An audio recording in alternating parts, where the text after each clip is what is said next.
Hello everybody, welcome. I'm Peter Hudson, the Director of the Centre for Palliative Care, and welcome to this special seminar on ageing and palliative care. In the spirit of reconciliation, the Centre for Palliative Care acknowledges the traditional custodians of country throughout Australia and their connections to land, sea and community.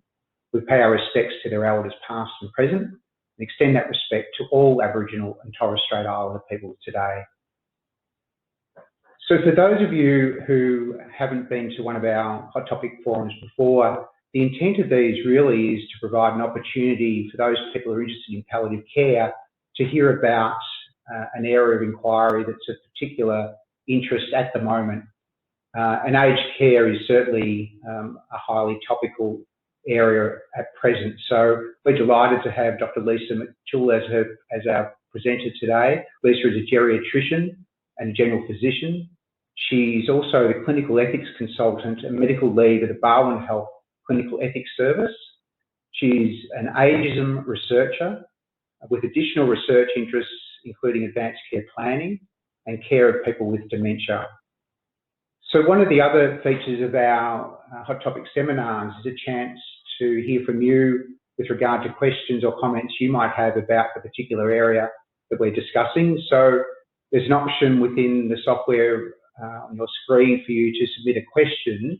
We'll be having time at the end of Lisa's presentation for us to respond to those questions and comments. But I would encourage you to submit the questions throughout, so we've got a pool of questions to draw from at the end.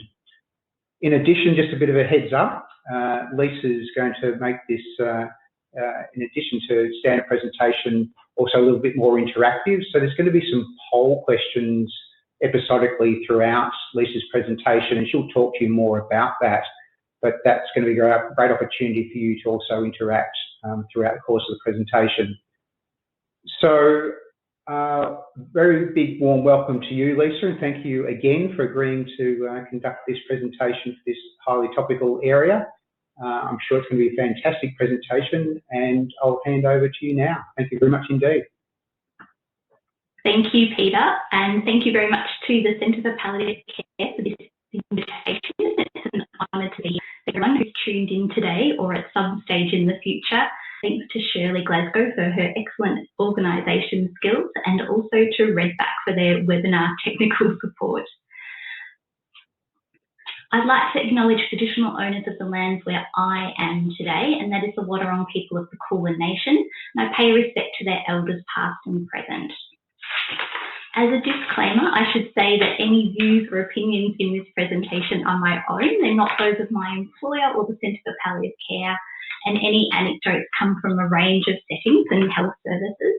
Half of them are about my friends and family, so I hope you don't mind. And the other thing is that I don't have any conflicts of interest. I'm not getting paid by big ageing or anything like that. There are so many things that we could have talked about in this session. I've chosen just a few. So firstly, we're going to talk about some facts and figures about where and how older people die. And we're going to briefly touch on the idea of a fair innings. We're going to talk about aged care, in particular the outcome and findings and recommendations of the Royal Commission into aged care quality and safety. And we're going to talk a little bit about the future. We're going to briefly think about what Geroscience has in store for us. And we're going to touch on how we can improve our anti-ageism skills. For some of these things, we're just going to dip our toe in the water, and for some of the other areas, we're going to be getting a little bit more wet.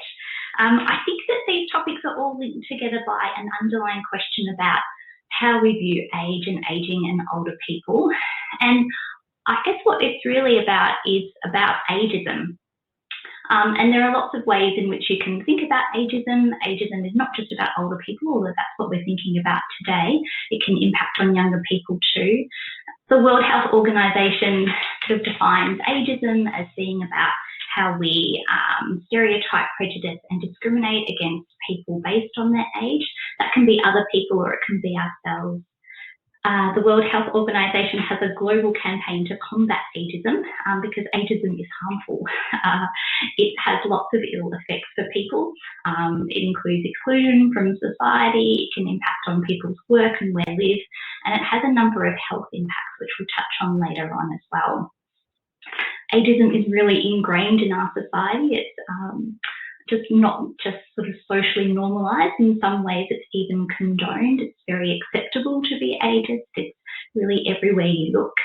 And as people age, that includes us, these societal views tend to become internalised and can really affect how people view themselves, and it can even change their behaviour so that these stereotypes kind of become self-perpetuating. So people think, oh, I shouldn't really wear that because that's really for younger people, and so then they dress in a particular stereotypical way, or people might think it's really wrong for older people to have sex. There's something like shameful about that, and so then they don't have sex, and that just perpetuates that idea about those ageist stereotypes. So we're going to be thinking a little bit about ageism as we go today. And I guess I'd like to say that I'm really interested in this area, but it's something that I'm definitely ageist. Geriatrics is an intrinsically ageist pursuit, and I'm not really perfect in my language, and there's definitely an irony about talking about older people, as we will in this session, as well as ageism in the same breath. Before we go on, I thought it could be helpful to do a little poll and to just find out a little bit about who's here today. It's not a very, I wasn't very imaginative in the options for this poll. So we're really just going to ask you if you can just, if you're predominantly sort of involved in palliative care, if you can just click option A. If you're predominantly involved in care of older people, you can click option B, and if you do something else, you can click option C. I don't think anyone will be here by accident, but in case you are, you've got that option too. So it looks as though I've sort of chosen the options as well as I could. Most people here are involved in palliative care. Other people are involved in older people, and a smaller proportion are doing something else. So welcome to everybody. And like Peter said, we really appreciate that everyone comes with their own expertise and experience and views, and we'd really love you to put any comments or questions into the connection. So let's start by talking a little bit about death. Probably no surprise at all to see that most deaths in Australia, and there's about 160,000 deaths per year, give or take, occur in older people, people over the age of 75. The median age of death in 2019 was 78 for males and 84 for females. And most Australians have a really good chance of living to the age of 65. That's not to say that older people are just sitting around waiting to die. Most people are just living and getting on with their lives, and it's probably not necessary to provide images of older people who are doing things, but sometimes you do come across, an enthusiastic resident on the ward round who's very excited to have met a 94-year-old who, you wouldn't believe it, still lives in their own home. So we know that life expectancy is really amazingly has increased over the last century, and that a child born today is expected to live for 81 years if they're male and 85 years for female. That's just a guess from the Australian Bureau of Statistics. It doesn't take into account future potential improvements in mortality or threats to mortality that might come from climate change or pandemics. And it also doesn't really account for the really large gap in life expectancy between Aboriginal and non-Aboriginal Australians. But I've got another poll question for you, and that is a question. If we think about the average 75-year-old Australian male, how many more years do you think that they have left on average? So if you think it is 2 years, you click the first option. If you think it's 6 years, you click the second option. If you think it's 12 years, you click the third option. If you think it's 18 years, you click the fourth option. And we'll just give that a little bit of time to see how you go.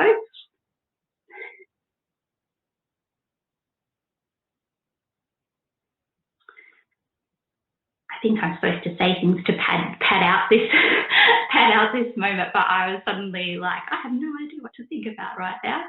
So thanks for answering that question. I can see that most people have chosen the option of 6 years, and 28% of people have chosen 12 years, and a couple of people have chosen 2 years, and maybe one optimistic person has gone for the 18-year option. And that's really interesting. We're really lucky that the Australian Bureau of Statistics has these amazing things called life tables, which give us a little bit of a guide. They work out these estimates of life expectancy based on census data and how many people are alive in each age group at the start of the year and at the end of the year. So a 75-year-old male is likely to live for another 12.4 years, and a female another 14 years. For a 95-year-old and 100-year-old, they might have another 3 or so years ahead of them. So I think people often think that people don't have a long time to live if they're older, but that may not be the case. We also all know that older people tend to die from different things to younger people, in particular chronic diseases. And I guess that usually suggests that there's possibly some time to plan for death. Maybe make a will or do some advanced care planning or get some symptom management. You guys would have, I imagine, seen these theoretical trajectories of death. And we can see that often particularly with the chronic diseases and the frailty picture, that there is a bit of time, and that there are some markers along the way that might indicate that somebody is dying. Interestingly though, and I guess it's really hard to really be able to say what proportion of older people do get palliative care, and I appreciate that that term has many meanings for different people. But the Australian Institute of Health and Welfare looked at multi-source data for Victoria and Queensland. They took information from the Pharmaceutical Benefit Scheme and Medicare and hospital records, and they sort of found out that of older people who died, 28% of them had been prescribed a palliative medication or seen a palliative care physician or been to hospital for palliative care in the preceding year, which is really interesting, because I guess the question is, well, what happened to the other 72% of people? You can see that there's people who had one of those 3 things if they died in hospital, and a much lower proportion, 1 in 6 of people who die in residential aged care. So I guess the question here about this information is this a data problem, or is this a problem with our system, or do those 72% of people not actually need any of those things?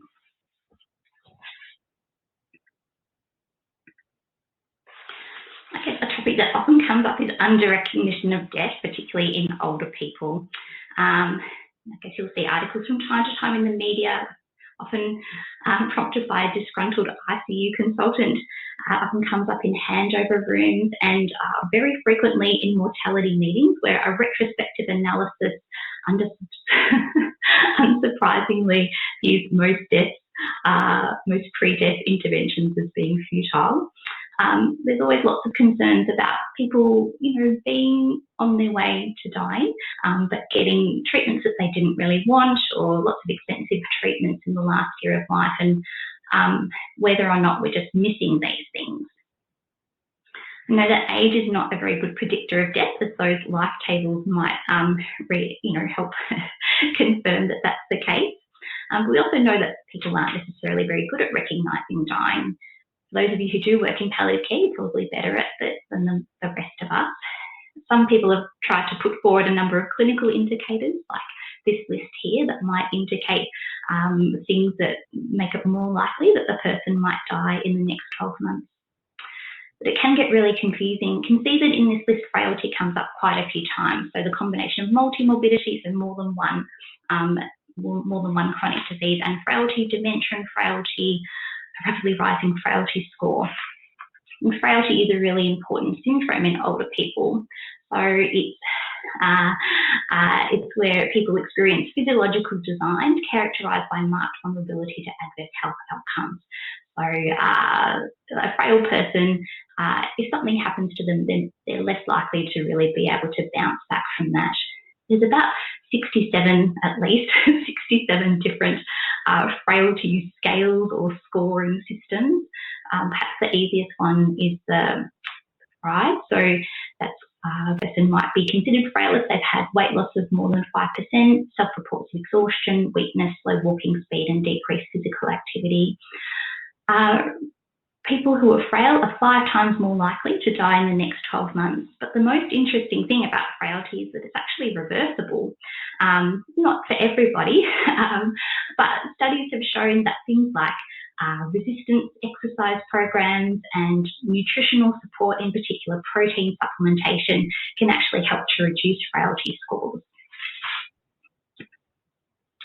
So I guess the question is, are these clinical indicators just these clear markers that this person is going to die and that we're missing an opportunity to get in there and to start end-of-life support?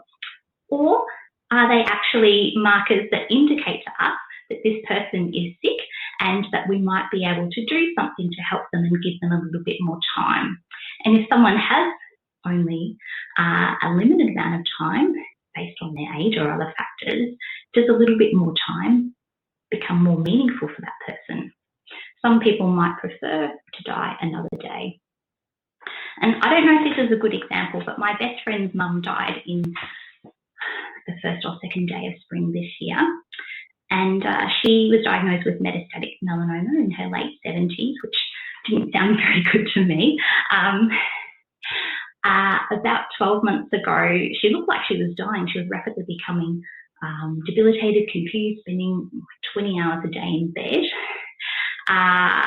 But she was just profoundly hypothyroid as a side effect of her chemotherapy, and just with a little bit of thyroxine, she bounced back. And then again at Easter time, again, she looked like she was going to die. Again, increasingly debilitated, couldn't get out of bed. And her family, the daughter that she was staying with, threatened to kick her out because she was refusing to take her medications, but she was actually just being over-sedated. She didn't want to take her medications because she didn't have pain. And the upshot of this was that she went to live with my friend, and they got to spend 6 months together with each other every day. And that was very meaningful because it really allowed them the opportunity to get to know each other in a way that they hadn't throughout the rest of their life. Obviously,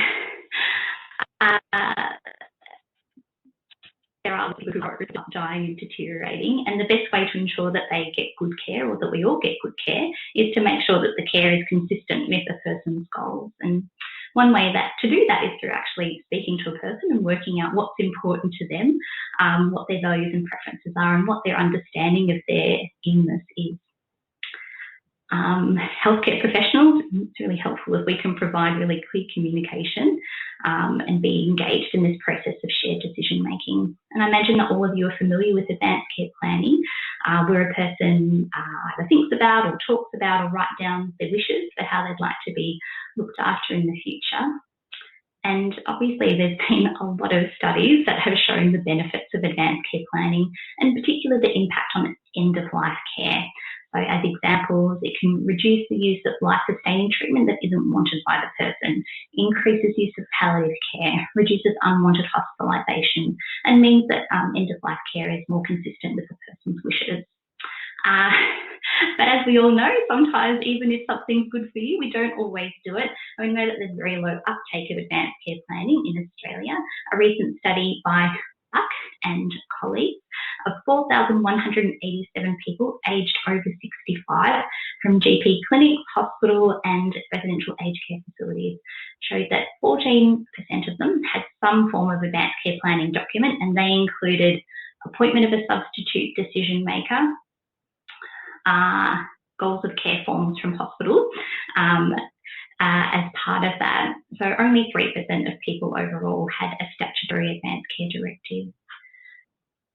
People are often thinking about ways to improve that advanced care planning. Lots of ideas put forward, increasing public awareness, having resources that are targeted to the person's where they're at and their health literacy and what is important to them, building trust and having a relationship with the person, peer experience, so the person actually knowing someone that's done advanced care planning, positive GP and healthcare practitioner attitudes, having trained advanced care planning facilitators, and I can say that, and I imagine that this is the case at quite a few health services, but at Barwon got a really amazing advanced care planning program with trained facilitators that are easily accessible for people in the community and at times have been embedded in general practices.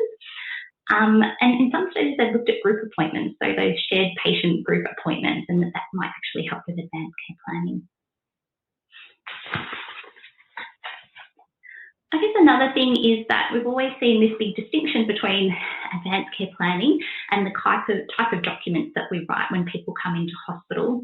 That used to be predominantly called not-for-resuscitation forms, but have become more varied into the type of information they provide.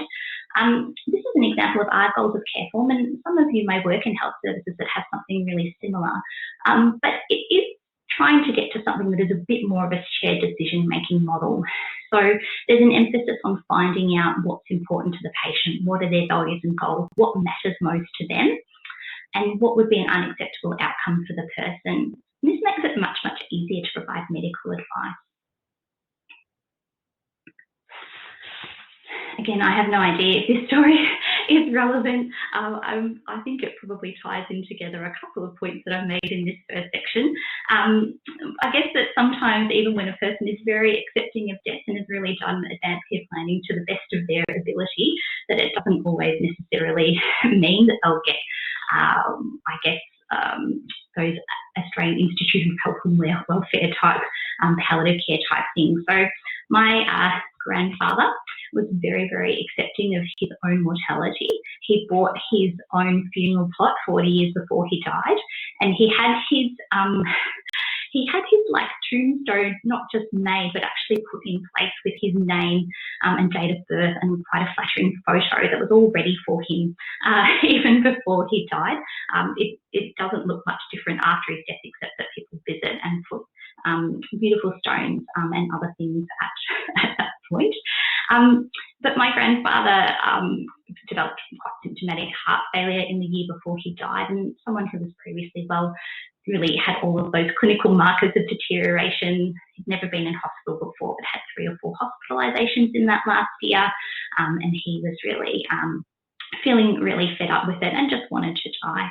A couple of months before he died, he asked his cardiologist how long he had to live, and his cardiologist, who was really excellent with diuretics, but perhaps more of an old school kind of doctor, just sort of admonished him and told him he was being ridiculous. In the week before my grandfather died, he went to his GP and asked for a referral to a palliative care service. And his GP was a bit nervous about doing that, so called the cardiologist, who told him that he didn't need palliative care, he just needed good medical care. That didn't really stop my grandfather. So on the day that he died, the first time he hadn't gotten out of bed in his life, and he just told my grandmother that he wasn't going to be there the next day and he didn't need to take his tablets. And although he didn't have palliative care medication or palliative hospital admission, he did get to die the way that he wanted to, and that was in his own bed, in his own home, with all of his family around him. So I'm just going to touch on what a fair innings is. So it's really quite interesting that we have this discrepancy between sometimes us failing to recognise death and this sort of societal expectation that older people are dying or they're going to die. Really interestingly, probably not interestingly, almost all of the top 5 Google funeral parlour plans have some pictures of older people on them as their target market. And I think one thing I just wanted to, mention just out of interest is that there's this idea that ageism may be related to terror management theory. So you may already know about this, but terror management theory is when there is a psychological conflict between our awareness of the inevitability of death and our strong inherent instinct for survival. Because older people are more likely to die, we distance ourselves from older people, and in turn we separate ourselves from our own mortality and our terror of death by seeing older people as different to ourselves. Particularly for those people who work with people who are dying, just a really quick poll question, and it's not a trick question, I'm just really interested in your experience, and that is there a difference between the experience of death, in particular symptoms, between an older person and a younger person? And I've just left the options as yes or no, just for ease. Just if you think that there's a difference, click yes, and if you think that they're exactly the same, you click no. So we just allow a little bit of time for people to answer that question if they'd like to, and just allow a little bit more time because I think it's a really interesting question. When I had a look, I didn't do a systematic literature review, but I found some studies that suggested that older people might have more symptoms than younger people, more delirium, more functional decline, and that although we might expect that older people might be more accepting of death, that there were some studies that showed that the older people in their cohort actually had more death anxiety in the couple of days before they died. So I think the group is pretty split on the answer to this question. We've got 54% for yes and 45% for no. And I guess it's one of those things. I guess it's very unique, that experience of dying. The other question I wanted to ask as well as a poll is if we think there's a different meaning of death of an older person compared to a younger person. And again, it's just yes or no. Do you think there's something different in what it means to die when you're old compared to young? And again, we'll just allow a little bit of time to answer this question. And I guess I'm interested in what you think. I would think that there seems to be something in what our society tells us, that there is a difference between older deaths and younger deaths. So no, consider our focus on the daily COVID death numbers. So we're particularly interested in when people die who are in their 30s or 40s and sometimes their 50s. But when people die in their 70s, 80s or 90s, it sort of rates much less of a mention. I think here we've got about, most people think that there is some difference in meaning. I think that this was kind of articulated by John Harris, who is a philosopher who wrote a book in the 80s about medical ethics.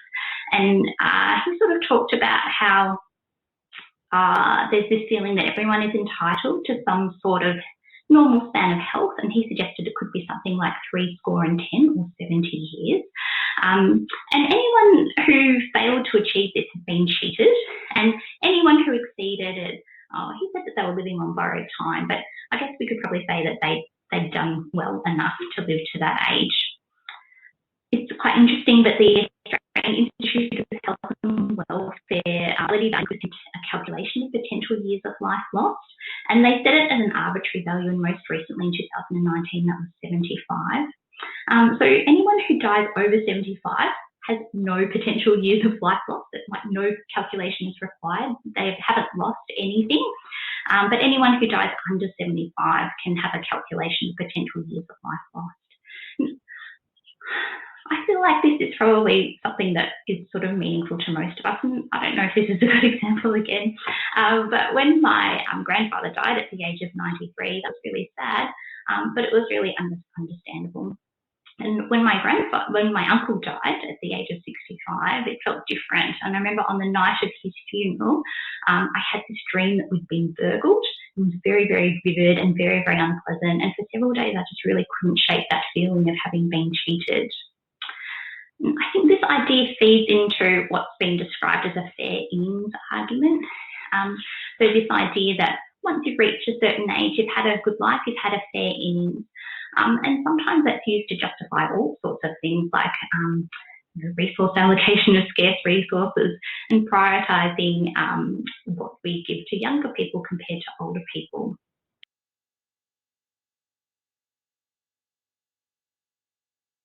Equity, how we sort of spread resources between generations is probably relevant to our discussion of aged care. So what price are we willing to pay for the care of older people? Does this change based on our own age? I'm not quite sure if it does, because I think that even as we age, we tend to view people who live in a nursing home as different to other people. So I guess the last couple of years have cleared up any ideas that there isn't some sort of problem with residential aged care in Australia. So we had the glossy images of from all the brochures that turned into, I guess, pictures of people taking out either the rubbish or the residents during the COVID-19 pandemic. And we had the final report of the Royal Commission into Aged Care Quality and Safety earlier this year, with lots of concerning things, including reports of assaults on residents with 5,000 staff on resident assaults per year and 20 to 30,000 resident on resident assaults. 2/3 of residents were either malnourished or at risk of malnutrition, and failing to provide I guess what's described as complex care, but is about care of people with dementia and palliative care, which we might consider to be very standard problems in residential aged care facilities, and substandard routine care. So lack of toileting, lack of stimulation, lack of continence pads. And sort of what the commissioners also described as these everyday tiny little accidental cruelties, like accidentally leaving the cup of tea just out of reach. One of the issues highlighted in the report was about the difficulties with provision of palliative care in aged care facilities. Lots of contributing factors, including staff not recognising dying, not being set up to provide end-of-life care outside of the imminent dying phase, reliance on GPs with variable interest, unclear communication. And this is kind of a lot of a problem because a lot of people die in residential aged care facilities. So although only 6% of Australians aged over the age of 65 live in an aged care facility, 36% of Australians aged over 65 will die in an aged care facility. And although a lot of people in the community end up dying in hospital, of the people who live in residential aged care, the vast majority, so close to 80%, will die in their aged care facility. So if they're not getting palliative care or symptom management in their aged care facility, then they're not getting any. So staffing is probably one of the main things that might contribute to this, and there's been an overall reduction in the proportion of nurses in aged care facilities over a long period of time, and increasing reliance on personal care attendants who don't have a minimum standard in terms of their training and get paid very poorly. An entry-level personal care attendant gets paid $1.25 per hour more than the minimum wage. One of the great recommendations of the Royal Commission is to increase staffing. So in 2 years' time, residents will be able to expect 200 minutes of total care per day per resident, and 40 minutes of that will come from a registered nurse, and there'll need to be a registered nurse on site morning and afternoon shifts. Interestingly, only 3.8% of aged care facilities currently meet this requirement. There'll also be an increased requirement for staff in aged care facilities to have training in dementia and palliative care. And there are a number of resources that I'm sure you're very familiar with to actually help them with this. But really interestingly, the recommendation from the Royal Commission is that there will be an explicit delineation of the roles between aged care providers and state and territory health services, and importantly, that specialist palliative care will be provided by the state and territory healthcare providers, and less complex healthcare conditions will be managed by staff at the facility.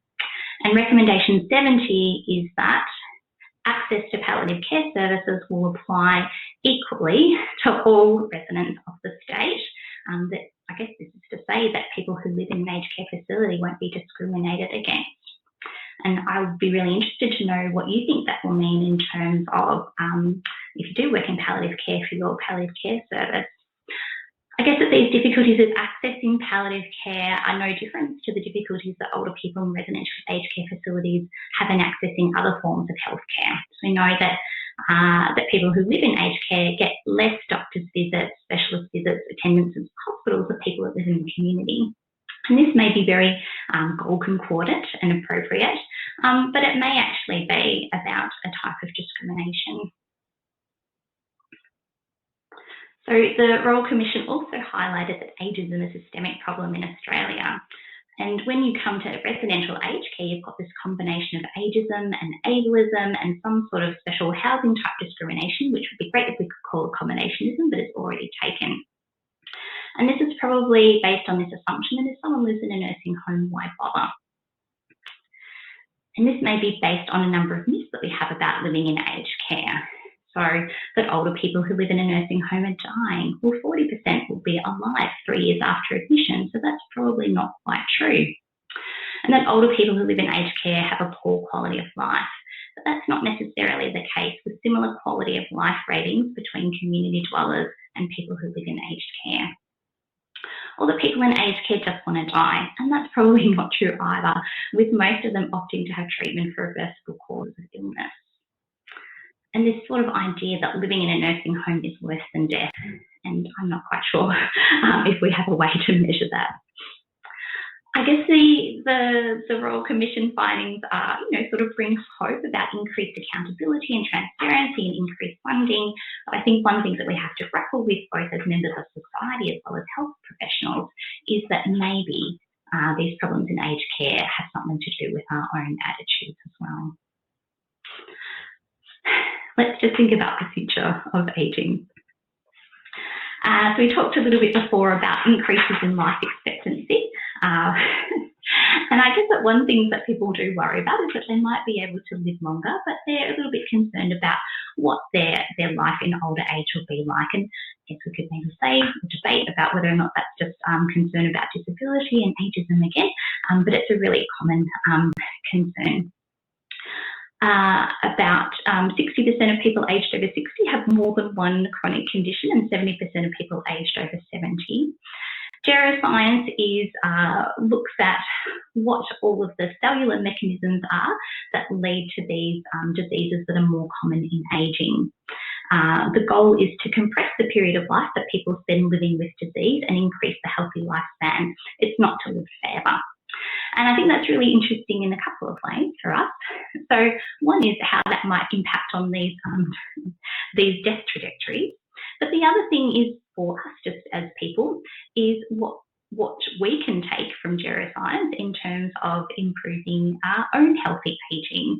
And I guess that the distinction between Geroscience and rocket science is that it is quite straightforward, and we've known for a long time from observational studies that healthy lifestyle has a really big impact on life expectancy and how people live as they age. And I think that you probably wouldn't have to work too hard to guess that the two important things are diet and exercise, but that we're having an increasing understanding of how this actually operates at the cellular level and how these things can actually reduce cell death and reduce all the biological markers of that herald disease. But something really to think about is what this impact has on our concepts of ageing. So if we see some people having successful ageing or adaptive ageing or healthy ageing, we create a dichotomy between the good aged and the bad. So those who have defied the stereotype and those who conform to it. And in these pictures, we've got Arnold Schwarzenegger, topless at 70, and Johanna Klaas, who is the world's oldest gymnast. And I guess to say that both of these people have been doing what they do for a very long period of time. In conceptualising ageing as a disease, and in ICD-11, there's actually now diseases of ageing, do we exacerbate our stereotypes about ageing as wrong? And this is really, really important because we know that age stereotypes can have a big impact on people. So positive age self-perception means that people are more likely to practice preventative health, have better functional health, recover faster from disease and trauma, and have a longer lifespan. So people who have more positive perceptions of ageing are likely to live longer. And people who experience negative age primes do worse in a number of areas. And we know that from our own experiences as health professionals or people who live in society, that this ageism is very endemic, and we can see how it can impact on people's health, particularly in the healthcare setting. So in hospitals, we hear things like, this person is too old for a pacemaker, or I can't believe that this particular specialty team accepted this 95-year-old patient. Or you might hear a registrar, when you make a referral, say, if I was 75, I wouldn't want to have any treatment. There are numerous examples in the literature of age and how it impacts on clinical decision-making, with older people being less likely to receive appropriate management for things like ischemic heart disease, or to participate in screening programs for cancer, or to actually receive cancer treatments, even though they might be eligible and benefit just because of their age. There are really lots of things that can be done to reduce ageism, and one of the most beneficial things that have been shown is about education and interaction between older and younger people. And this is particularly effective when it's done for school-age children. And you guys might be familiar with the ABC program, Nursing Home for 4-year-olds, which demonstrated how that can be done in practice. Well, not necessarily in practice, it's not very easy to just start your own program, but it's a good way to get our children to be less ageist. There are things that we can do in terms of our language. So this can be about talking affirmatively about ageing and living longer, avoiding terms like the tsunami of ageing, to speak specifically about what we're concerned about. So rather than saying older people are vulnerable, to be specific about what factors within a person might make them vulnerable and to what. And I guess just to be careful about the language that we use. And at the moment, older people and older adult are the preferred terms rather than elderly, or I'm not going to use any of the other terms because that's not ideal, but I guess you guys can think about some of the more pejorative terms that you might hear about older people. And I guess the other thing that we can do is we can sort of interrogate our own attitudes towards ageing in ourselves and ageing in others.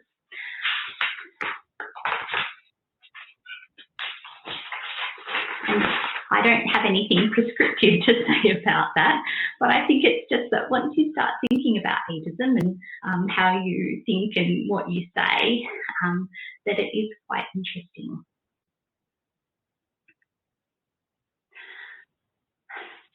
If you would like to read more about ageism, there's some good books and resources. As I mentioned, the World Health Organization has a global campaign to combat ageism and has a toolkit. And I've only briefly spoken about Geroscience, but there's really a lot to it. And a good starter point is to watch any of the video lectures that Professor Andrea Meyer has done, and there are some available on YouTube. That is all I wanted to say within the time. So that brings us to questions, if there are any questions. So thank you to everyone for either your attention, or if you were online shopping during this presentation, I completely understand. Lisa, thank you so much. That was brilliant to cover so much territory and do it so succinctly. Is really a credit to you, and on behalf of all of us, we really appreciate the effort you put into the questions, which I think it made it extremely interactive, and I think that's such a valuable thing for our participants. So thank you for that. And we can see at our end how many people responded to the poll, and it was around about 75% of you responded. So thank you too. But that was fantastic. Thanks very much. So we will go to the questions now. We've got quite a number. So, Lisa, one of the questions that's come in from Melanie is that she's wondering, what are the best ways for health practitioners to support patients and families to talk openly about death without making assumptions about what type of treatment is appropriate for people based on age alone? Oh, that's a really excellent question that Melanie has posed. The downside about a webinar is that often we'd be able to put these questions out to the hive mind, the collective wisdom of the group. But I think that Melanie's question in some way has actually, I think, posed a bit of an answer, and be interested what you have to say about this as well, Peter. I think that actually just broaching the idea and being curious about where a person is at and what their understanding is can be really an excellent starting point. We can often be very anxious to bring up these topics, but I think that if you can do it in a way that is open to what the person has to say and what they might think, and doesn't come in with any sort of necessary expectations at least in that first part, then that can be a really good starting point. But what do you think, Peter? Oh, I think you've answered it thoroughly, Lisa. I think there's I think the key features of what you've conveyed in the presentation are going to be quite instructive for the audience. I really don't have anything further to add. I think what you've provided is really helpful. I'm mindful we've got a few other questions coming in, so I might, if you don't mind, go to those. So another question deals with what do you believe might be the 3 game changers, Lisa, or 2 or 3 game changers to enhance palliative and aged care? Okay, that's an excellent question as well. So the things that will change palliative care and aged care. So one of the things I am wondering about is what that impact will be if that recommendation about access of people in aged care to, I guess, the community palliative care service will be. So that's a big question that I have. So that's one thing that I'd be really interested to know what you all think. I guess that the other thing will be that if there is improved training for people who work in residential aged care around those issues of palliative care, that might help to improve their comfort. And maybe if the expectation is not that they do all of it, but if they are more comfortable to notice deterioration and have some familiarity with what the next steps will be, so at least they can support the person and their family, then that could be a big game changer as well. Thank you very much. And a question from Cecilia, who asks, how do we get the government to recognise ageism in its reform of the Aged Care Act post the Royal Commission? So that's a really good question too, Cecilia. So, well, the one good thing is that the Commission has actually put a statement about ageism into the report. So I think that even to have that word in there is very helpful. I think, though, that the main thing will be increasing our understanding as a community and society about ageism and the impacts, because the government tends to respond when they think that it's an important issue for the rest of the community. And perhaps the reason why governments have been able to underfund residential aged care for such a long time has been because it hasn't necessarily been a priority for the rest of us. The other thing I was going to say is that there are some things that are happening at the moment that actually are challenges to things like the National Disability Insurance Scheme and its age cut-off. So there are some legal challenges that are going on that are making maybe the government have to question some of these age and other things. Terrific. Thank you very much, Lisa. And a question from Aaron, who acknowledges that there was a recent Viewpoint article in the Journal American Medical Association highlighting a review of 25 years of research associated with advanced care planning, and I suppose questioning some of the benefits, and just wondering then, what are your thoughts about kind of the status of the effectiveness of advanced care planning, and perhaps related to that, if you think there's anything in particular that needs to be addressed to improve that, that would be great if you could comment, please. Well, Aaron, that sounds like a really interesting article. And I don't know if there's a way to share those things from the Centre of Palliative Care, but it would be good, I don't know, some links or things to put that up there. I think it is interesting because we have had advanced care planning for some time, but it's not something that's really been taken up by the community. So one thing is to either keep pushing that, and certainly there are lots of people who do want to do that and that there may be benefits for them. But the other thing is to really recognise that it's not the be all and end all, and that we can have conversations with people's family even when someone no longer has the capacity to make decisions for themselves. And there can be lots of ways that we can actually, try to retrospectively gain an understanding of what that person might have wanted for themselves. Thank you. Peter, I have no idea. I guess it's always a bit tricky to answer questions on the run, and I feel like I might be saying contradictory things. So please excuse me, everyone. I'm probably not saying anything particularly helpful, but we'll just keep going.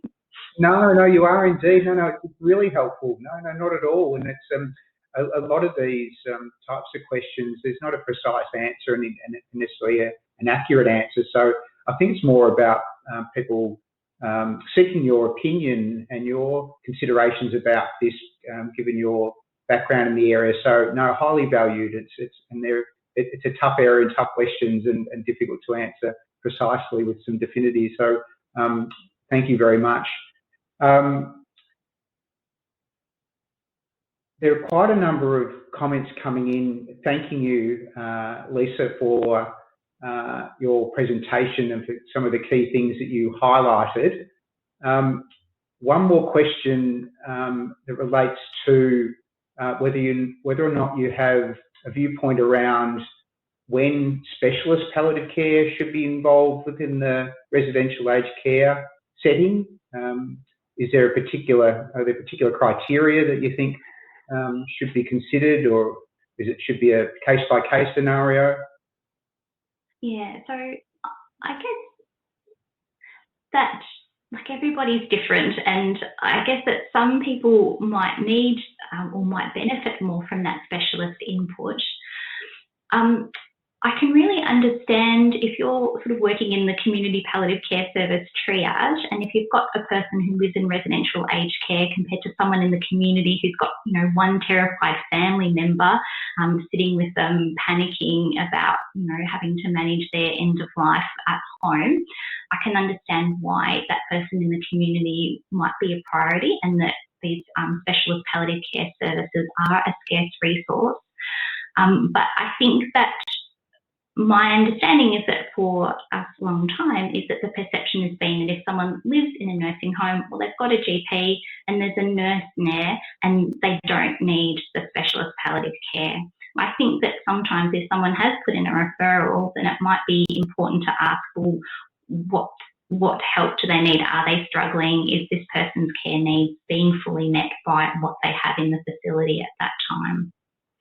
I guess this is only slightly related to this question and comes back to one of the earlier questions. The other things that I think could really help residential aged care in terms of palliative care would be a requirement to have palliative care medications in stock in the IMPREST, because a lot of people are, would prefer to have end-of-life care in the facility, and although their death may be somewhat expected that they might die, but that deterioration might happen very suddenly, and it could happen after hours and in the middle of the night.